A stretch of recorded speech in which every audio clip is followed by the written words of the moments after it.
Hey guys, and welcome. This is just a quick intro asking that if you enjoy the content, please like, subscribe, and all that good shit that creators are supposed to ask people who are watching to do, right? So if you guys enjoy the content, please do both of those things and enjoy. Thank you.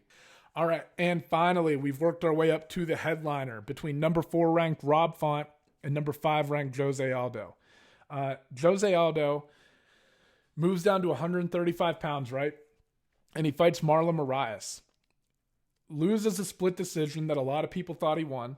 I don't know. I thought it was very close. I think that, Marlon Moraes looked very good in the first round in particular because he's so explosive. And then Jose Aldo probably won 2 and 3 in my eyes.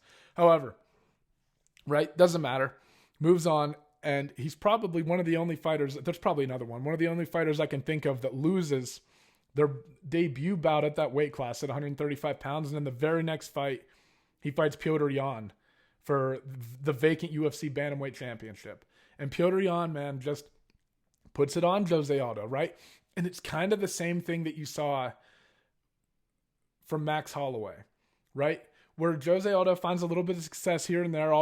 Holloway's winning the fight for the majority of the round, right? Like controlling everything. And then as it gets deeper and deeper into the rounds, you start to see Holloway come on stronger. And that's exactly what happened with Petr Yan as well. As things started to creep into the 4th and 5th rounds, right? Aldo starts getting a little bit tired, has a little bit of trouble dealing with that pressure when he can't keep it off him, right? So he loses to Petr Yan, 5th round TKO. Petr Yan takes the bantamweight championship, and Aldo moves on to pick up 2 more victories over Marlon Chito Vera, who's a very promising up-and-coming prospect, and then Pedro Munoz, who is also no joke, right? So Aldo's back on the winning track going into this fight against Rob Font. However, I think when you look at Rob Font, he's a bad motherfucker, man. Like, incredibly talented, very long, and a lot of guys who are long don't know how to use their length and their reach. Rob Font does. He works the jab well, and when he starts finding home for the jab, he doubles up on it, starts bringing the right hand over top. He moves well, and if you watch this fight against, like, Cody Garbrandt, he kept constant pressure on Cody Garbrandt throughout the entire fight, right? And we were just talking about how Aldo struggles with that as the fight tends to wear on. And that's one of the main things I was looking for in the Rob Font versus Garbrandt fight. 5 rounds, right? What does Rob Font do after he's won, in my opinion, the first round was maybe closer, but let's say he's up 3 rounds to 1. What does he look like in the 5th round when the victory is pretty much all secured? Does he keep pushing for it and hunting for it? And he did, right? He didn't get it, but he did. He kept coming forward, kept the pressure on Cody, kept him backing up, constantly working out his lead hands. He throws elbows in there nicely.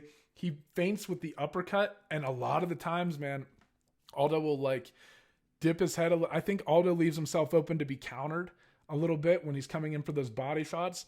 And Aldo has that upright sort of like, he keeps his hand high and stands upright, but he's been primarily boxing, right? So he's holding this tie stance, but he's not really kicking a whole lot and mixing the kicks in.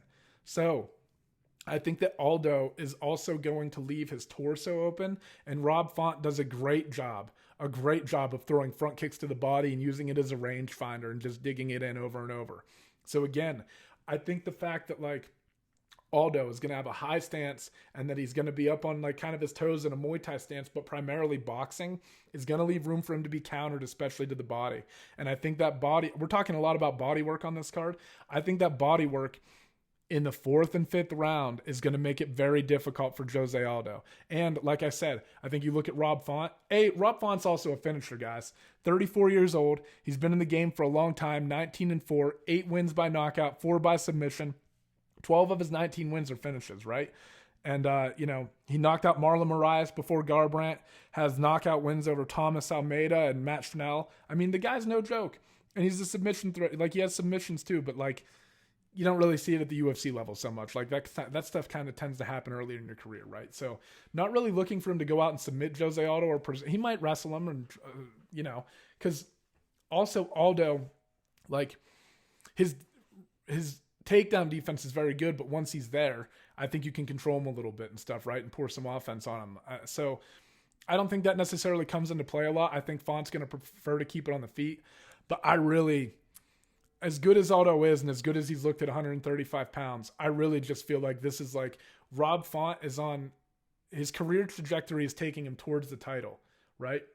And I think it's hard for Aldo to get back there right now. And I just think that Rob Font is going to be able to hold this fight at his range, work the jab, take advantage of the high guard that Jose Aldo is going to hold, work kicks to the body, work punches to the body. And when he starts stringing together combinations, man, he starts landing effectively and very accurately. So I just think that Aldo's going to have a hard time getting inside where he needs to. And when Aldo does tend to go inside, he uses big explosive movements and that big rip to the body, right? Like, and he steps in. I think those are opportunities where Font's going to be a little bit quicker and counter him in those situations. So you're going to start to see problems mount up, and Aldo's going to get into a bigger and bigger hole. And I think as the fight wears on, he's just not going to have any answers for all of the variety that Rob Font's holding at him. He's not going to have a way to close off the distance. And I think Rob Font picks up the finish in like the third round in this fight. I think that his length and everything, the pressure he puts on him, the snap that he has on his punches, his willingness to work the body, and just all of those things I think are going to lead to a win for Rob Font. I think he looks good in this fight. I think he finishes Aldo. And like I said, I think he just constantly brings the pressure and keeps Aldo at bay.